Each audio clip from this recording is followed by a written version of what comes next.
Welcome everyone to Digital Learning by the Department of Collegiate Education. I am Manjunath CV, working as Assistant Professor at Government First Grade College, CS Pura. Today, we shall discuss what are the issues in the construction of index numbers. So, index numbers na construct ಮಾಡಬೇಕಾದ್ರೆ ಏನೆಲ್ಲ ಅಂಶಗಳನ್ನು ನಾವು ಗಮನದಲ್ಲಿ ಇಟ್ಕೋಬೇಕು, ಏಕೆ ಈ ಅಂಶಗಳು ಬಹಳ ಮುಖ್ಯ ಆಗ್ತವೆ ಅನ್ನೋದನ್ನ ಚರ್ಚೆ ಮಾಡೋಣ. So, this topic is a part of the chapter 3, index numbers, in the subject quantitative analysis 2.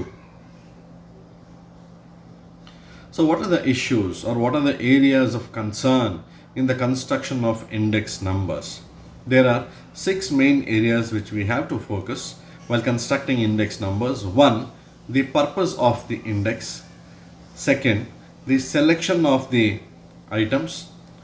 Third, price quotations. Fourth, which is the most important point, selection of the base period. This is very crucial. So there are two different methods of choosing the base period. Either one, we can choose a fixed base method, or second, we can choose the chain base method. Number 5, choose of a suitable average, and finally selection of appropriate weights. Purpose of the index. Coming to the first point, which is purpose of index, this is very important. It is always said when we solve questions in mathematics or statistics, understanding the question is very important. Once we understand the question, 50% of the problem is solved. Similarly, when you are framing an index, it is very important to understand what is the purpose of the index. ಈ index ನ ಯಾಕೆ construct ಮಾಡ್ತಾ ಇದೀವಿ ಅನ್ನೋದು ಬಹಳ ಮುಖ್ಯ ಆಗುತ್ತೆ. ಹಾಗಾಗಿ why am I saying this is because there is no all purpose index. ಅಂದರೆ ಒಂದು ಸಿಂಗಲ್ ಇಂಡೆಕ್ಸ್ ನಂಬರ್ನ ಕಂಡಿಡಿದು ಎಲ್ಲದಕ್ಕೂ ಅದನ್ನೇ ನಾವು ಬಳಸ್ಬೋದು ಅಂದರೆ ಅದು ಸಾಧ್ಯ ಇಲ್ಲ. Every index number has A limited purpose. Therefore, we have to be very careful while understanding why we are constructing the index. ಉದ್ದೇಶ ಏನು, ಯಾವ ಪರ್ಪಸ್ಸಿಗೋಸ್ಕರ ಕನ್ಸ್ಟ್ರಕ್ಟ್ ಮಾಡ್ತಾ ಇದೀವಿ, that is very important. For instance, if you are constructing a cost of living index numbers of farmers, then we have to consider only those items which are required by the farmers. We cannot consider those items which are required by a salaried person or those which are required by a businessman, because our ಉದ್ದೇಶಗಳು ಬೇರೆ, ಅವರ requirements ಬೇರೆ, farmers requirements ಬೇರೆ. ಹಾಗಾಗಿ when we construct a living index, we have to consider most importantly and understand what is the purpose of the index. Understanding the purpose of the index will only help in constructing the index numbers. Therefore, I repeat, every index has a limited purpose. Number 1. Second, there is no all purpose index. ಒಂದೇ ಒಂದು index construct ಮಾಡಿ ಎಲ್ಲದಕ್ಕೂ apply ಆಗುತ್ತೆ index number ಅಂತ ನಾವು ಹೇಳೋದಕ್ಕೆ ಆಗಲ್ಲ. ಹಾಗಾಗಿ ಇದು ಬಹಳ ಮುಖ್ಯ ಆಗುತ್ತೆ. So purpose of the index is very important. Second, selection of the items. Now the list of commodities which are included in an index numbers, it is called as a regimen. I repeat, the list of commodities included in the index numbers are called as regimen. REGIMEN. ಕಾರಣ ಏನಪ್ಪ ಅಂದರೆ, we may not be able to include all the items. Therefore, it becomes necessary to decide what all the important items which should be included while constructing the index numbers. Only those items should be taken which will be representing the data. Further, there is no hard and fast rule regarding the inclusion of the number of commodities while constructing the index numbers. ಹಾಗಾಗಿ the number of commodities which we are considering should be reasonable. So reasonable ಆಗಿರಬೇಕಂದ್ರೆ ಈ ಕೆಲವೊಂದು ಅಂಶಗಳನ್ನು ನಾವು ನೋಡಬೇಕಾಗುತ್ತೆ. ಮೊದಲನೇದಾಗಿ, the items should be representative. The items that we are selecting should be representative. Second, these items should be of a standard quality. ಮೂರನೇದಾಗಿ, ನಾನ್ tangible ಐಟಮ್ಸ್ನ consider ಮಾಡಬಾರ್ದು. We should exclude non tangible items. And finally, the item numbers should be reasonable in number. ಸಿಕ್ಕಾಪಟ್ಟೆ ಜಾಸ್ತಿ ಐಟಮ್ಸ್ನ consider ಮಾಡಿದಾಗ calculation ಇನ್ನು ಹೆಚ್ಚು complicate ಆಗೋಗುತ್ತೆ. ಹಾಗಾಗಿ ಅವಶ್ಯಕತೆ ಇರುವ ನಂಬರ್ಸನ್ನು ಮಾತ್ರ, ಅವಶ್ಯಕತೆ ಇರುವ ಐಟಮ್ಸ್ನ ಮಾತ್ರ ನಾವು ಕನ್ಸಿಡರ್ ಮಾಡಬೇಕಾಗುತ್ತೆ. So once again, second point, selection of items. All the list of commodities included in the index numbers are called as regimen. So ಯಾವ ಎಲ್ಲ ಐಟಮ್ಸ್ನ ನಾವು ಕನ್ಸಿಡರ್ ಮಾಡಬೇಕಾಗುತ್ತೆ ಅಂದರೆ ಯಾವುದು ಭಾಳ ರೀಸನಬಲ್ ಆಗಿರುತ್ತೆ. ಎರಡನೇದಾಗಿ ಅವು ಸ್ಯಾಂಪಲ್ನ ರೆಪ್ರೆಸೆಂಟೇಟಿವ್ ಆಗಿರಬೇಕು. ಮೂರನೇದು ಇವೆಲ್ಲ ಐಟಮ್ಸು ಸ್ಟ್ಯಾಂಡರ್ಡ್ ಕ್ವಾಲಿಟಿ ಆಗಿರಬೇಕು. ನಾಲ್ಕನೇದು ನಾನ್ ಟ್ಯಾಂಜಿಬಲ್ ಐಟಮ್ಸನ್ನು ಕನ್ಸಿಡರ್ ಮಾಡಬಾರ್ದು. So these are the important considerations while selecting the items. Point number 3, price quotations. So price quotation, prices of the commodity, so ಎಲ್ಲ ಕಡೆ ಒಂದೇ ಇರಲ್ಲ. They will differ from place to place, from time to time, and from customer to customer. ಹಾಗಾಗಿ ನಮಗೆ prices ಎಲ್ಲ ಕಡೆ uniform ಆಗಿರೋದಿಲ್ಲ. Hence the prices of commodities will differ from place to place, customer to customer, and from seller to seller. Hence, a careful selection should be made of the prices of commodities from the representative place and representative person. Therefore, a decision has to be made whether we require wholesale prices or retail prices. So, depending on our requirement, we have to decide which prices have to be considered for the calculation of our index numbers. Point number 4, selection of the base period. ಈ point ಭಾಳ ಮುಖ್ಯ ಆಗಿರುತ್ತೆ. Because base period will frame the foundation for construction of index numbers. ನಾವು ಫ್ಯೂಚರಲ್ಲಿ ಯಾವುದೇ current year prices ತಗೋಬೋದು ಅಥವಾ ಬೇರೆ year prices ತಗೋಬೋದು. ಎಲ್ಲವನ್ನು ನಾವು ಬೇಸ್ ಪೀರಿಯಡ್ ಜೊತೆ ಕಂಪೇರ್ ಮಾಡೋದ್ರಿಂದ ಬೇಸ್ ಪೀರಿಯಡ್ನ ನಾವು ಭಾಳ ಜಾಗೃತವಾಗಿ ಸೆಲೆಕ್ಟ್ ಮಾಡಬೇಕಾಗುತ್ತೆ. Therefore, in the construction of index numbers, the selection of the base period is a very important step, since the base period serves as a reference period and the prices for a given period are expressed as percentages of those for the base year.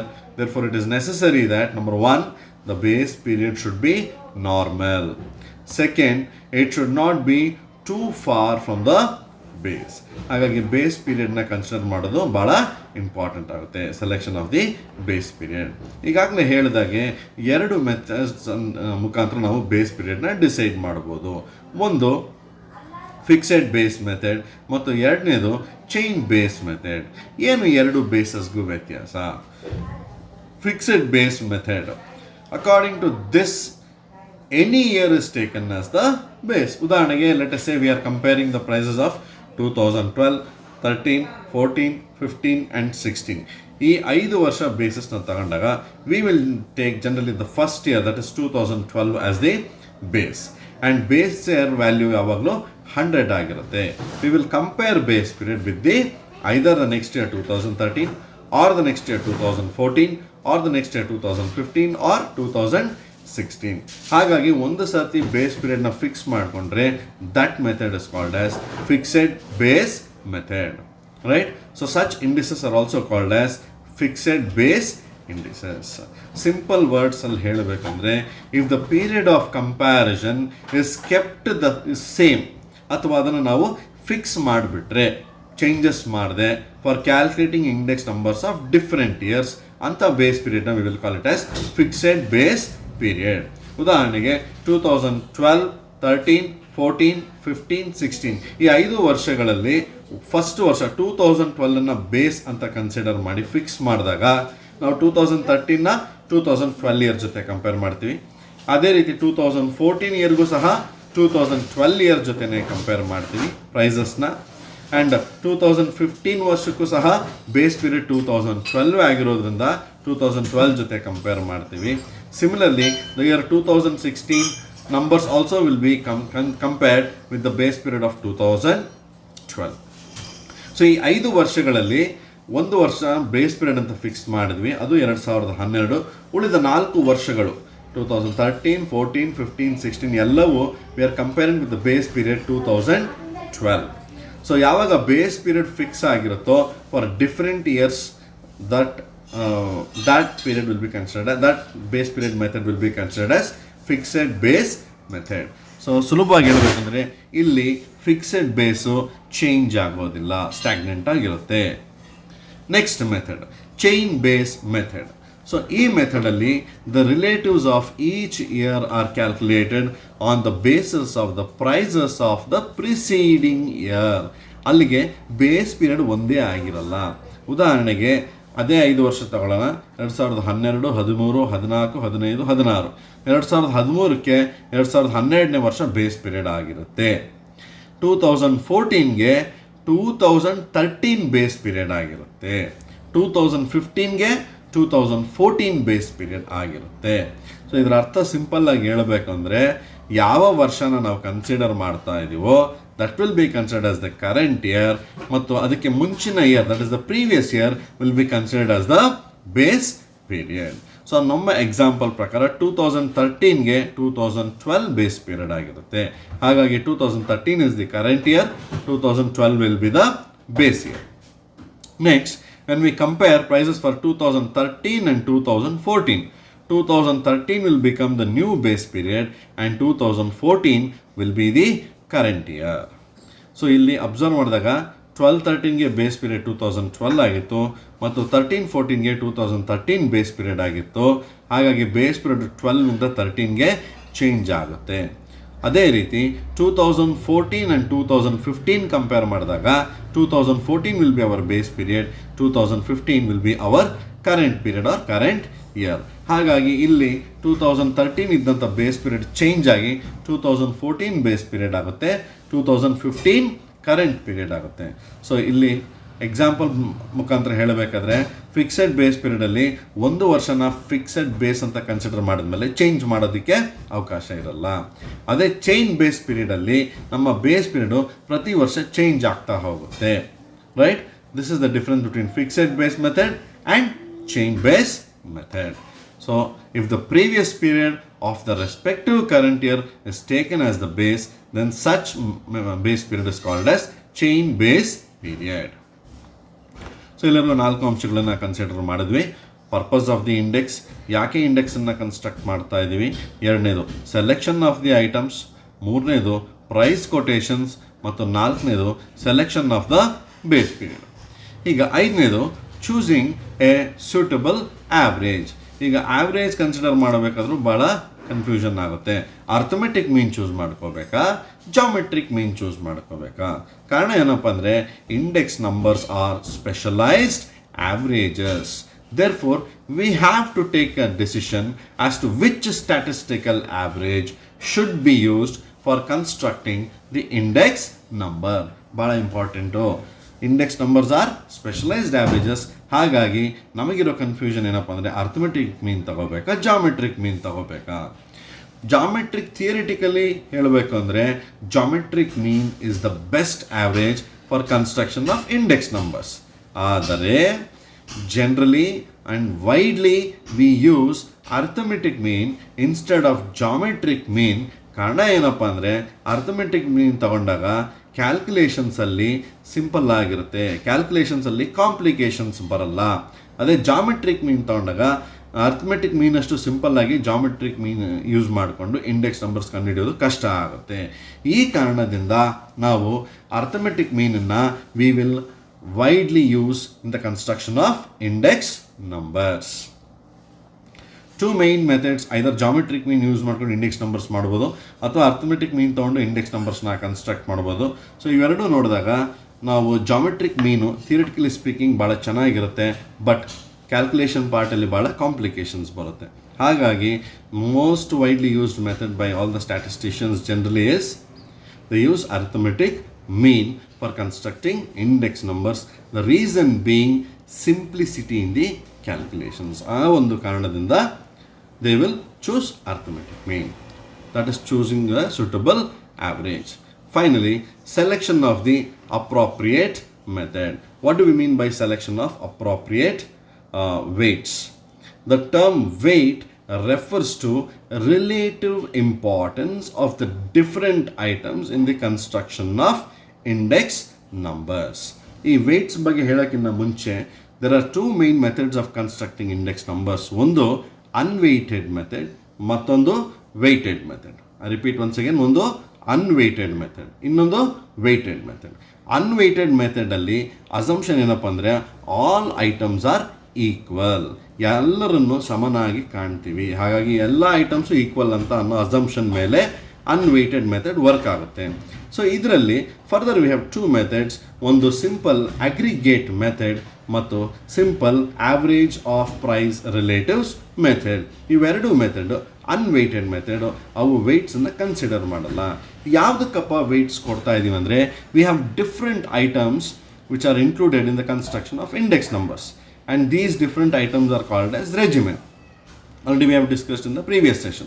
So ಈ items consider ಮಾಡಿದಾಗ generally ಕೆಲವೊಂದು ಭಾಳ important ಇರ್ತವೆ, ಇನ್ನು ಕೆಲವೊಂದು ಅಷ್ಟೊಂದು importance ಇರಲ್ಲ. So unweighted ಮೆಥಡಲ್ಲಿ ಏನಾಗುತ್ತೆ ಅಂದರೆ ಇಂಪಾರ್ಟೆಂಟ್ ಇರೋದು ಒಂದೇ, ಇಂಪಾರ್ಟೆಂಟ್ ಇಲ್ಲದೆ ಇರೋದು ಒಂದೇ, ಎಲ್ಲ ಐಟಮ್ಸ್ಗೂ ಈಕ್ವಲ್ ಇಂಪಾರ್ಟೆನ್ಸ್ ಕೊಡೋದ್ರಿಂದ ಅಲ್ಲಿ ವೆಯ್ಟ್ಸ್ ಬರಲ್ಲ. ಸೊ ವೆಯ್ಟ್ಸ್ ಎಲ್ಲಿ ಕೊಡ್ತೀವಿ? In the next method which is called as weighted method.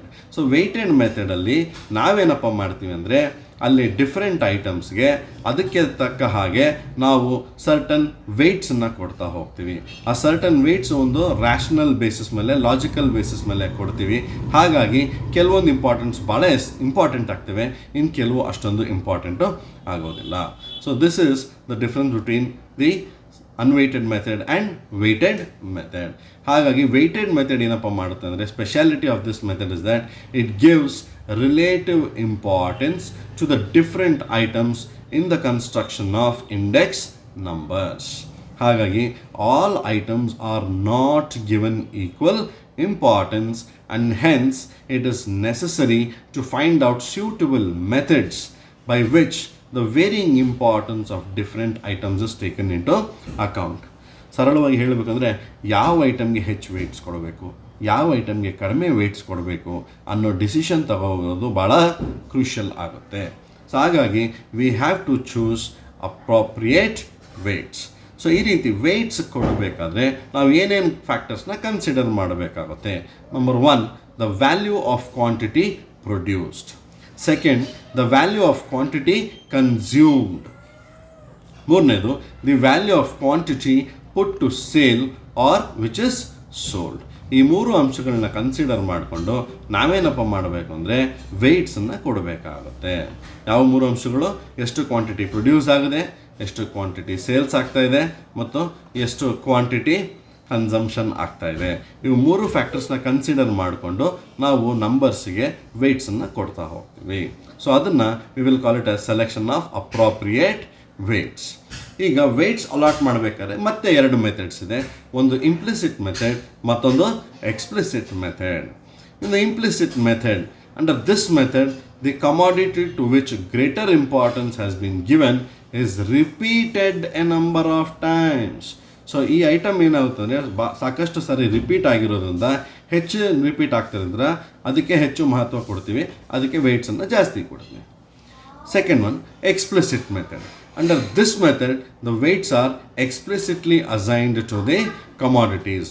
Only one kind of a commodity is included in the construction of index numbers, but its price relative is multiplied by the figure of weights assigned to it. ಈ weights ಕೊಡಬೇಕಾದ್ರೆ there is certain logic while assigning these weights. So further ಏನಪ್ಪ ಈ implicit method, explicit method ಇನ್ನೂ ಸ್ವಲ್ಪ clarity ಬರಲಿಲ್ಲ ಅಂದರೆ we shall consider it while solving the problems. So ಇಷ್ಟು ಸಹ ಇಂಡೆಕ್ಸ್ ನಂಬರ್ಸ್ ಕನ್ಸಿಡರ್ ಮಾಡಬೇಕಾದ್ರೆ ನಮಗಿರುವಂಥ ಇಂಪಾರ್ಟೆಂಟ್ ಪಾಯಿಂಟ್ಸ್. ಸೊ ಇದರಲ್ಲಿ ಕೆಲವೊಂದು ಟರ್ಮ್ಸ್ ಭಾಳ important. For example P, Q, V, ಮೂರು ಅಕ್ಷರಗಳು important. P, Q and V. P indicates the price, Q indicates the quantity and V indicates the value. ಸಾಮಾನ್ಯವಾಗಿ ಇವು ಮೂರೇ points ಹೆಚ್ಚಿಗೆ ನಮಗೆ ಕಾಣಿಸೋದು ಪ್ರಾಬ್ಲಮ್ ಸಾಲ್ವ್ ಮಾಡಬೇಕಾದ್ರೆ. ಒಂದು P ವಿಚ್ ಮೀನ್ಸ್ ಪ್ರೈಸ್, ಎರಡನೇದು Q ವಿಚ್ ಮೀನ್ಸ್ ಕ್ವಾಂಟಿಟಿ, ಮತ್ತು V which means value. What is value? It is the product of price into quantity. Quantity into price multiply ಮಾಡಿದಾಗ ನಮಗೆ ಸಿಗುವಂಥ final answer is value. So base year is represented by 0 and current year is represented by 1. For example, P0 andre it indicates the price of the base year. ಅದೇ ರೀತಿ P1 ಅಂತ ಕೊಟ್ಟಾಗ it indicates the price of the current year. Similarly, Q0 and Q1.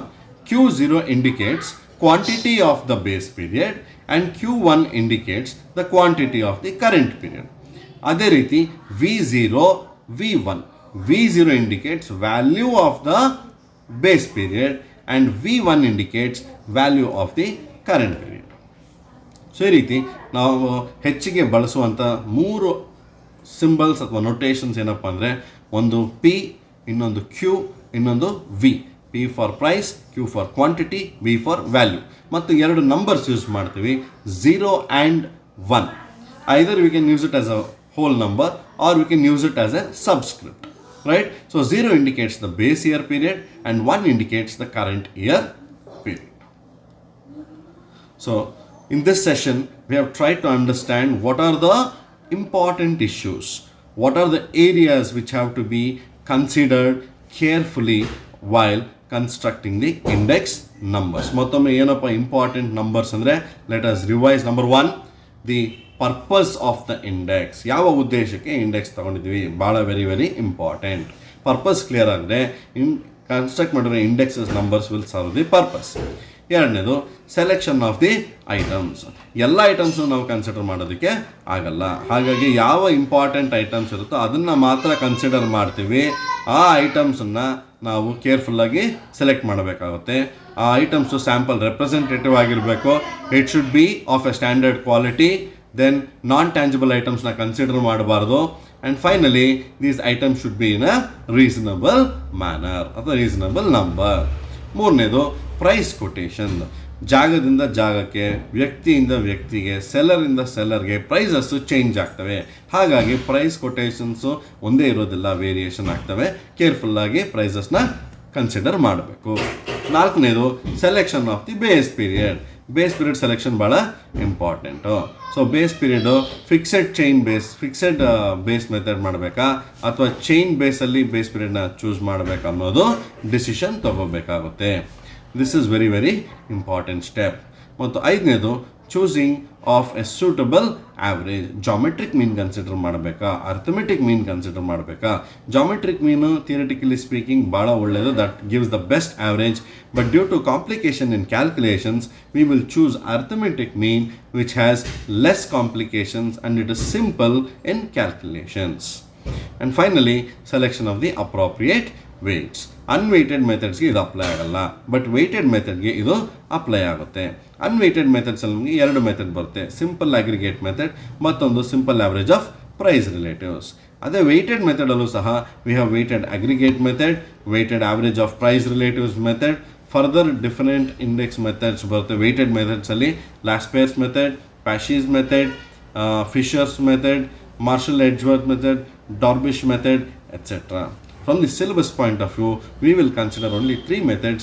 One is the Laspers method, Pashy's method, ಮತ್ತು Fisher's index method. So ಇಷ್ಟು ಸಹ is the discussion of this particular session. So I hope you all have understood these concepts. Further ಈ ವಿಡಿಯೋನ continue ಮಾಡ್ತೀನಿ ಇಲ್ಲೇ. I will include session number 20, that is the 4th video on the chapter index numbers. ಇಷ್ಟೊತ್ತು ನಾವು discussion ಮಾಡಿರೋದು session number 19, which is video number 3 or session number 3 of this chapter, right? So next session number 4 ಸಹ ನಾನು ಇದೇ ಚಾಪ್ಟರಲ್ಲೇ cover ಮಾಡ್ತೀನಿ. Let us look into what comes in the next session number 4, that is session number 20. Well, this is session number 4 in the chapter index numbers. Overall, this is session number 20. Hegappa andre the first 8 sessions or first 8 videos were related to the chapter correlation analysis. Next 8 sessions, that is from session number 9 till session number 16, that was videos on the second chapter, which was regression analysis.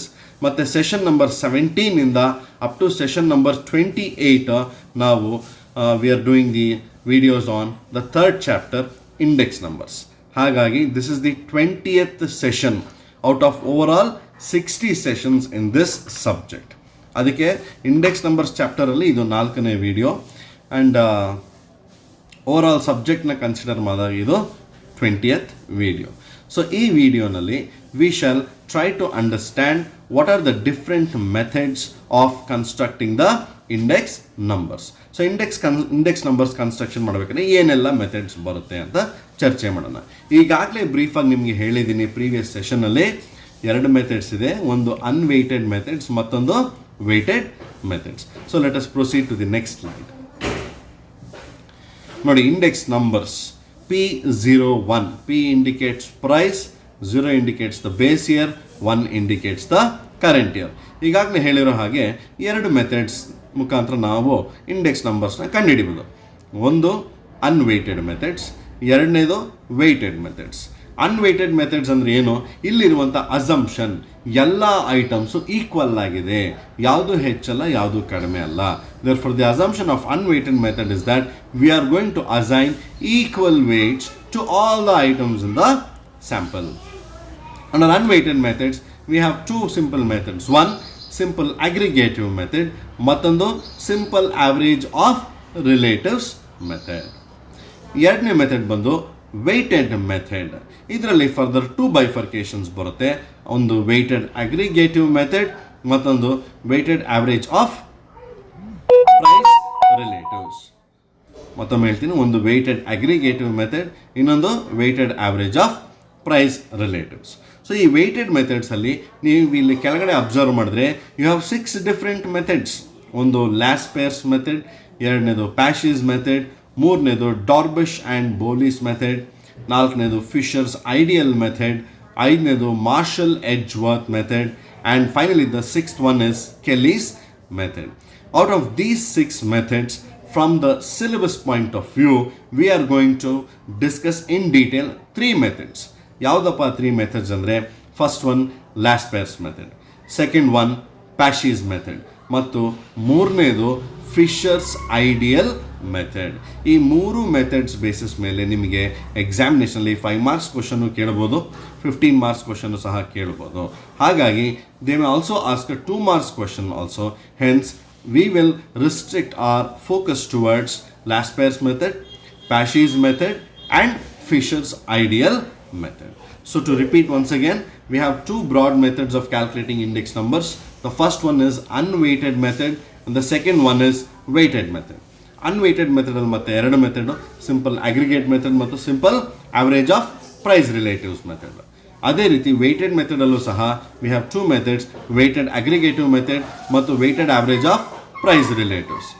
ಇದರಲ್ಲಿ further 3 important ಮೆಥಡ್ಸ್ನ consider ಮಾಡ್ತೀವಿ weighted ಮೆಥಡ್ಸಲ್ಲಿ: Laspeyres method, Paasche's method ಮತ್ತು Fisher's ideal method.